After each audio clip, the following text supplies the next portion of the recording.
representing Rusty Top Farm, Team D, and just want to share a bit about the organization and some ideas that we've come up with to help grow the organization. So, our agenda today would be just to give you a brief overview of Rusty Top Farm and our ideas of social media campaign, onboarding, and also as well as our business plan in general.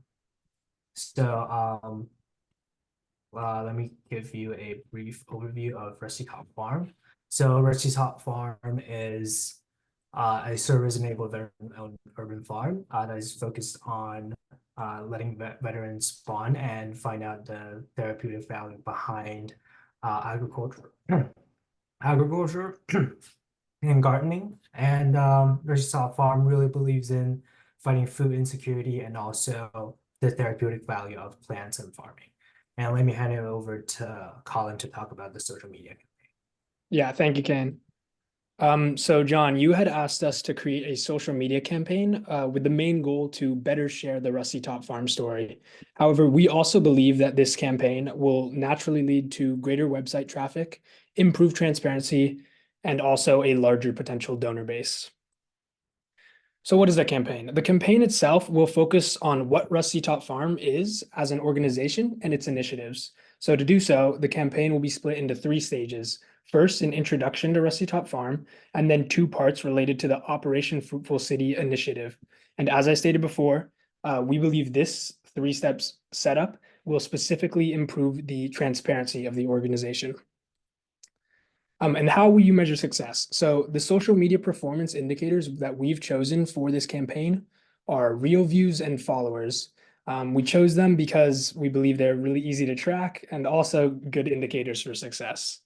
The goals we've set are to double your following and have a reel reach 1,500 views. Reaching these goals would provide us and you the evidence that the campaign successfully led to the outcomes that we discussed, greater awareness and growing the potential donor base. And now I'm passing it back to Kane for team building.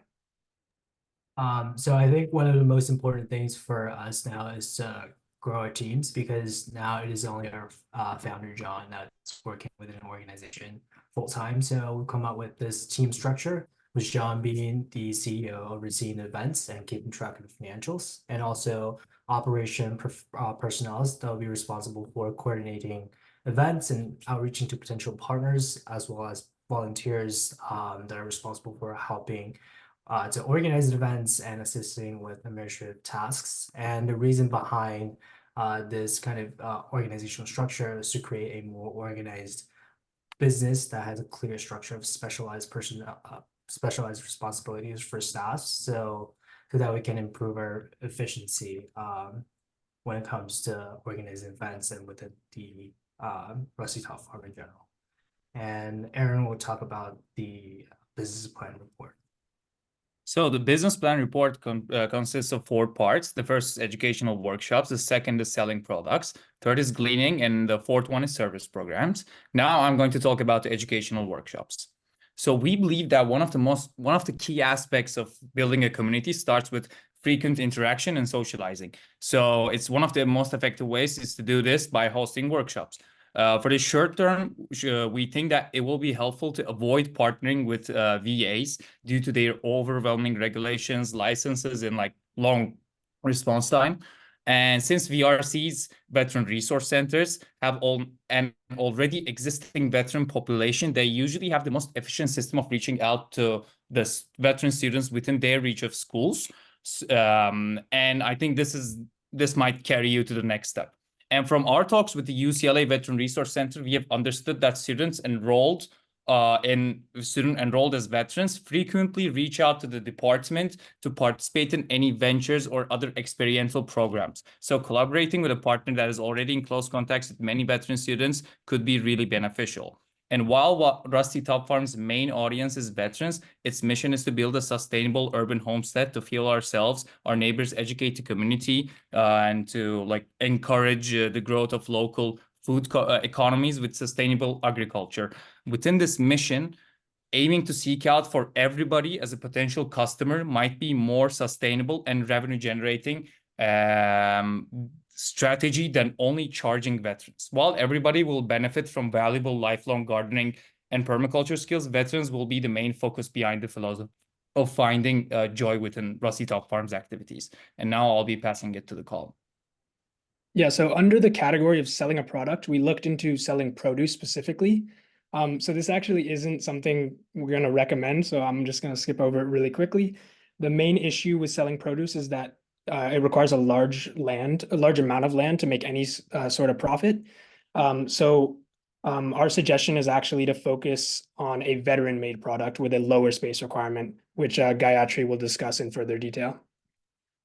Perfect. So going off that, we do see potential in selling products, and these products could specifically be organic produce that is put together by veterans and volunteers, something like, say, garden crates.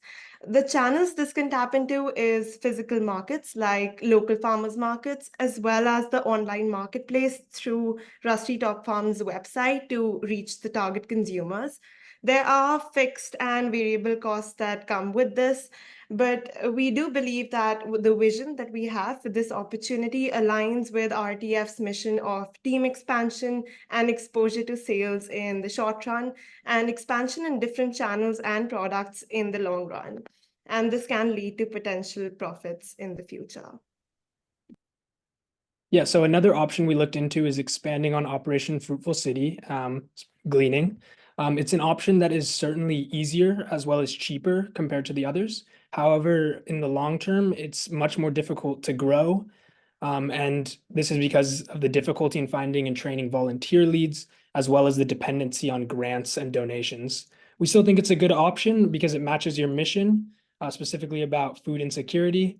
And it can also be used to bring veterans together to a similar effect of service programs. Now let's introduce the service programs. In the short term, the goals are to expand volunteer base, find garden plots, and raise local popularity. In the long term, the expected outcome is to establish comprehensive veteran programs and support sustainable urban farming practices. The organizations that the founder may seek to collaborate can be urban farms and so on. And in the end, the expected outcome are sustainable urban farming practices, stronger community bonds, and healthier environment. Next slide, please.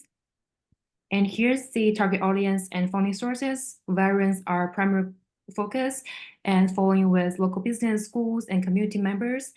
And in terms of the fundings, donations are the cornerstone, and sponsorships with government grants contribute the remaining. And that's all. Thank you for listening.